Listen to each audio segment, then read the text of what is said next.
So আমরা যদি আমাদেরকে ভালো জায়গায় নিতে না পারি, আমরা যদি শুধু টেক্সটের মধ্যে থাকি, আবেগ দিয়ে থাকি, ভ্যালেন্টাইন্সের মধ্যে থাকি, অমুক তমুক দিবসের মধ্যে থাকি, একটা সময় পরে কিন্তু আমাকে আর কেউ গণবে না। আমার এক ছোট ভাই ছিল, সে বিশ্ববিদ্যালয়ে চান্স পাওয়ার আগে তার আত্মীয় স্বজন তার খোঁজ খবর নিত না। মেবি আপনাদের সাথেও হয়েছে এরকম। আপনি যখন জীবন নিয়ে খুব বেশি স্ট্রাগল করতেছেন, আপনি যখন ভালো একটা বিশ্ববিদ্যালয়ে পড়ার জন্য চেষ্টা করতেছেন, আপনি যখন একটা ভালো ক্যারিয়ার করার জন্য চেষ্টা করতেছেন, আপনার যখন অনেক বেশি নির্ঘুম রজনী ছিল, অনেক বেশি কষ্টের সময় ছিল, কয়েক বেলা না খেয়ে থাকার সময় ছিল, সেই সময় কিন্তু আপনার ওই আত্মীয় স্বজন যারা একটু ভালো আছে আপনার চেয়ে, তারা কেউ আপনার খবর নেই।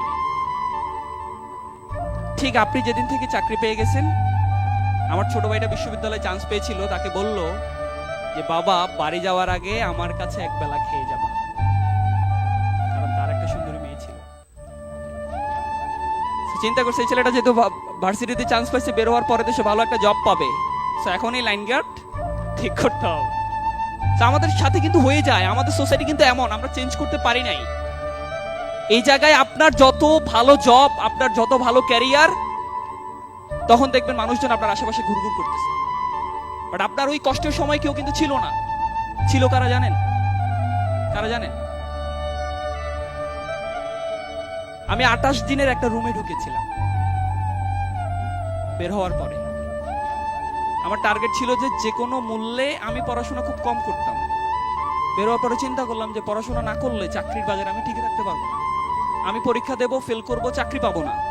তখন ডিসিশন নিলাম যে না, যেভাবেই হোক একটা হার্ট এন্ড সোল ট্রাই করতে হবে। একটা রুমে ঢুকলাম, দরজা লাগাই দিলাম, 28 দিনের জন্য পড়াশোনা করলাম। টার্গেট ছিল বাংলাদেশে একটা সরকারি চাকরি করব। বের হলাম।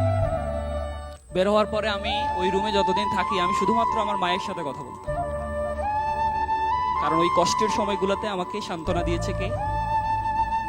আমার দুঃখের, কষ্টের, সুখের সবসময় কে পাশে থাকে? আপনি একটু নিজেকে নিউট্রালি একটা জায়গায় নিয়ে এসে চিন্তা করে দেখেন তো, আপনার মানিব্যাগে যখন টাকা থাকে তখন আশেপাশে কারা ঘুরে, যখন থাকে না তখন কারা খবর নেই?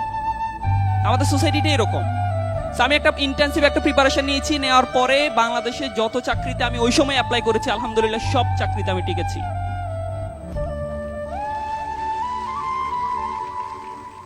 কারণ 28 দিনের একটা পরিশ্রম ছিল।